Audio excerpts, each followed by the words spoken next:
Headset കിട്ടാത്തതുകൊണ്ട് snake calendar കളിച്ചിരിക്കുമ്പോഴാണ് നമ്മുടെ main സംഭവം ഫുഡ് വന്നത്. ഫുഡ് എന്തൊക്കെയായിരുന്നു വെച്ചാൽ ഒരു ബ്രൗണി ഉണ്ടായിരുന്നു, നല്ല ടേസ്റ്റിയുള്ള ബ്രൗണി ആയിരുന്നു.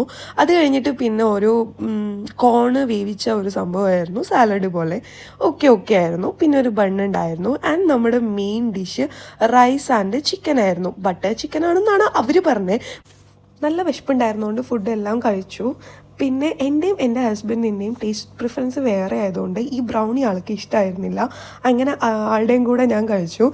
അങ്ങനെ ഫുഡെല്ലാം കഴിച്ച് കുറച്ച് നേരം ഗെയിമൊക്കെ കളിച്ച് റെസ്റ്റ് എടുത്ത് പിന്നെ ഞാൻ ചെറുതായിട്ടൊന്നും മയങ്ങി കേട്ടോ. ഇതെൻ്റെ ഈ ട്രിപ്പിലെ ഫസ്റ്റ് ഫ്ലൈറ്റ് ആട്ടോ. ഇനിയും ഞങ്ങൾക്ക് ഒരു ഫ്ലൈറ്റും കൂടെ കയറാനുണ്ട് നമ്മുടെ ഡെസ്റ്റിനേഷൻ എത്താൻ വേണ്ടിയിട്ട്. പറയുമ്പോൾ ഞാൻ എവിടെയാണ് പോകുന്നതെന്ന് പറഞ്ഞില്ലല്ലോ, ഞങ്ങൾ കാശ്മീരായിരുന്നു പോകുന്നുണ്ടായിരുന്നത്.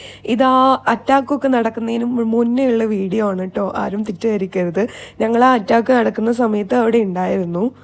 അങ്ങനെ ഒന്ന് ഉറങ്ങി നീച്ചപ്പോഴേക്കും നമ്മൾ ഡൽഹി എയർപോർട്ടിലെത്തി. ആദ്യം ദുബായിൽ നിന്ന് ഡൽഹിയിൽ നിന്ന് ശ്രീനഗർ, ഇങ്ങനെയാണ് നമുക്ക് ഫ്ലൈറ്റ് കിട്ടുള്ളൂ. അല്ലാണ്ട് ദുബായിൽ നിന്ന് നമുക്ക് ഡയറക്റ്റ് ശ്രീനഗർ ഫ്ലൈറ്റ് അവൈലബിൾ അല്ലാത്തതുകൊണ്ട് നമ്മളിങ്ങനെ ചെയ്തു.